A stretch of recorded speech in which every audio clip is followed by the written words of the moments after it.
윤석열 대통령이 언론사 대담 형식으로 김건희 여사 관련 입장을 밝힐까 검토 중이라는 보도가 있는데요.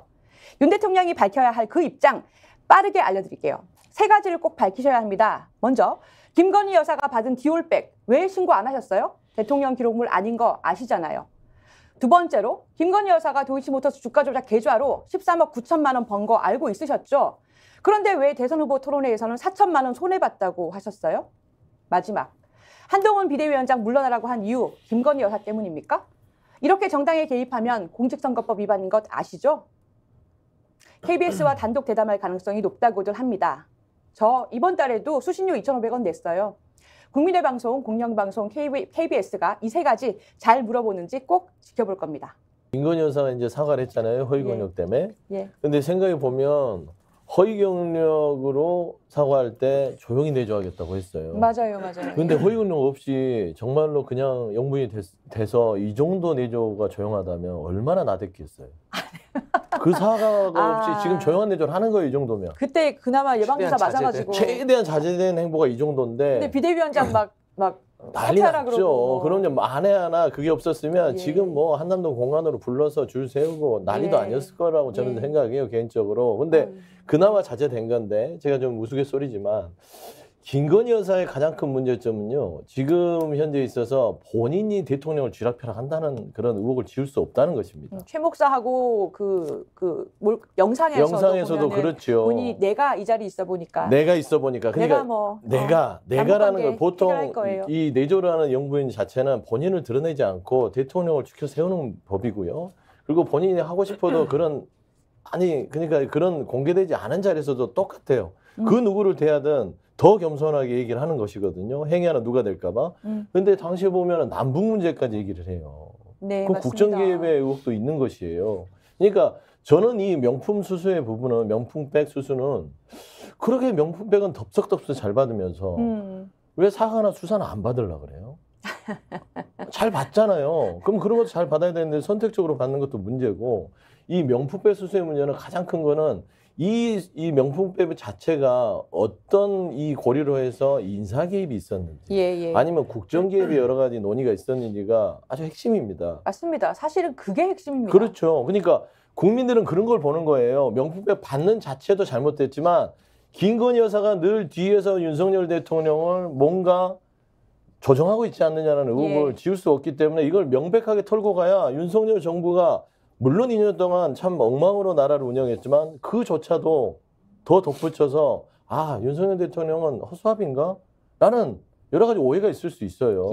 저는 그러면 남은 2년 한 반을 제대로 하려면 김건희 여사 내어주고 털어야 돼요. 그래야 이번 총선에서 지금 한 70 며칠 남았는데 그래야 국민의힘도 살고 본인도 살아요. 맞습니다. 그런데 김건희 여사가 뭐라고 본인도 버리고 국민의힘도 버리고 국민도 버려요. 그만큼 김건희 여사라는 사람이 신성불가침입니까? 그러니까 김경률 비대위원이 마리 앙뚜안한테 얘기를 하는 거예요. 그러니까 왜 대한민국과 바꿀 만한 값어치가 있는 사람인가? 허위 경력으로 살아왔고 주가 조작했는데 지금 기소가 안 돼서 지금 의혹이 있고 양평고속도로 땅 문제도 갑자기 국책사업이 바뀌어서 멀쩡하던 국토부 장관 원희룡 장관이 저렇게 망가져가고 그러니까 김건희 여사로 인해서 온통 나라가 이렇게 시끄러워요. 심지어 한동훈 비대위원장도 김건희 여사 때문에 그냥 이런 왔다 갔다 했자는 거야. 말이 앙뚱안했더라는 단어 자체를 김경률 비대위원이 얘기한 거예요. 그렇죠. 김경률 비대위원이 한 거를 한동훈 비대위원장이 손을 들어주니 좀 고가웠던 것이고 그다음에 그 비유 중에 저는 그래요. 사치까지는 좋은데 문란한 사회생활이 굉장히 좀 거슬렸던 것 같지 않냐라는 생각이 들어서 한간에는 그 동영상을 김건희 여사가 보고 울었다 이런 소문이 있던데 그런 진짜인지 것도 모르겠습니다. 있고요. 저는 한 가지 덧붙이면 지금 그때 순방 다녀와서 지금 한 달 반 거의 2달째 두문 분출하지 않습니까? 저는 속병이 난 게 아닌가.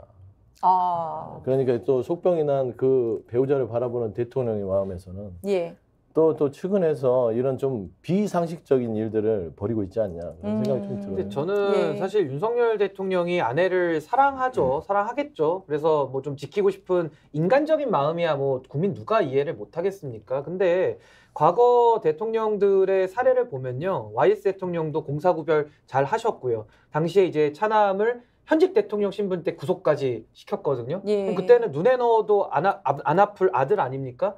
근데 수사받은 거 다 허용했고요. DJ 대통령도 똑같이 아들 문제에 대해서 수사를 허용했습니다. 구속이 됐고요. 맞아요. 그러니까 저는 윤석열 대통령도 지금 대통령이라는 자리 자체가 그만큼 무거운 겁니다. 그걸 몰랐다 그러면 대통령 하면 안 되죠. 그러니까 본인이 아내를 사랑하는 그 애정보다 일반 국민들이 이 나라를 사랑하는 마음이 훨씬 더 크거든요. 예. 근데 지금 본인의 배우자 지키겠다고 이 대한민국이라는 이 국민들의 애국심으로 뭉쳐서 미래로 나아가야 되는 대한민국이 한 발자국도 못 나가는 정도가 아니라 완전히 지금 과거로 퇴행하고 있거든요. 예, 윤석열 예. 개인의 이 선택으로 인해 가지고 지금 이 사단에 묶인 건데 맞습니다. 저는 결자일지를 하시고 이거를 임기 내내 어디 도망갈 데가 없다니까요. 네, 뭐 맞아요. 해외 순방을 간다고 예. 해결됩니까? 어딜 예. 간다고 해결됩니까? 그러니까 할 일을 하시고 그렇다고 우리가 김건희 여사 뭐 민주당에서도 이게 호재라고 생각해서 엄청 공세를 하려고 하겠지만은 유죄로 단정하면 안 되거든요. 그러니까 유죄 예. 아닙니다. 그러니까 예. 무죄 추정의 원칙 속에서 일반 시민들이 범죄를 저질렀을 때 변호인의 조력을 받듯이 방어권을 행사하면서 사법 절차를 따르라는 겁니다. 맞습니다. 근데 왜 그거를 안 하고 성역화하는지 여기에 대해서는 그 누구도 이건 윤석열 대통령의 배우자에 대한 애정이나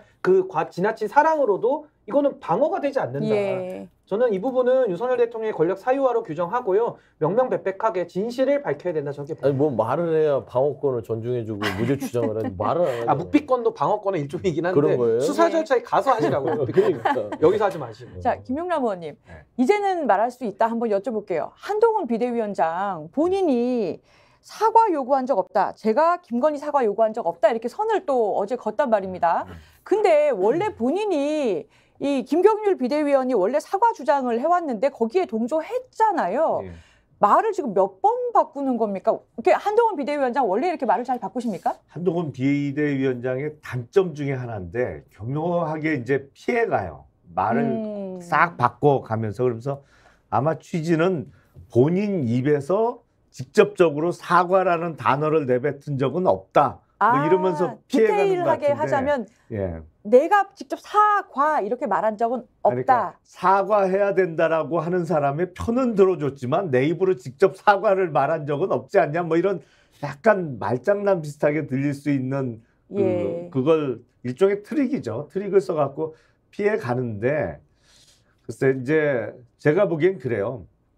1라운드가 붙었잖아요. 윤석열 대통령하고 아, 한동훈 1라운드라고 위원장하고. 보십니까? 저는 1라운드예요. 이게 2라운드, 3라운드 있다고 보십니까? 남아있죠. 이게 해결 절대로 안 돼요. 근데 1라운드는 형식적으로 외부에 드러나는 것은 김건희 여사 관련한 명품백 관련해서 붙었어요. 근데 1라운드에서 뭐랄까요? 이게 복싱 게임을 하는데 제가 보기엔 한동훈 위원장이 팔꿈치로 한 대 쳤어요. 네. 룰을 약간 이게 정해진 룰을 벗어나서 심각한 손상을 한번 입혔어요. 예. 바로 뭐냐면 이관섭 비서실장이 나한테 사퇴 요구를 했다. 근데 내가 거절했다. 이거를 언론 앞에 공개해 버렸잖아요. 그 의미는 다들 아시겠습니다만 어저께 대통령실에서 저를 상대로 직권남용죄를 저질렀어요. 라고 국민 앞에 공개해버린 거예요. 그걸 모르실 분이 아닌데, 그죠? 검사 그렇죠. 출신이기 알고 때문에. 던진 거죠. 본인이 근데, 그 최순실하고 다 수사했지 않습니까? 했잖아요. 예. 그 직권남용죄라고 사실은 거의 사문화되다시피 한 형법의 조항을 확대 해석해서 대유행을 시킨 팀이 한동훈 차장과 윤석열 당시 서울중앙검사장입니다.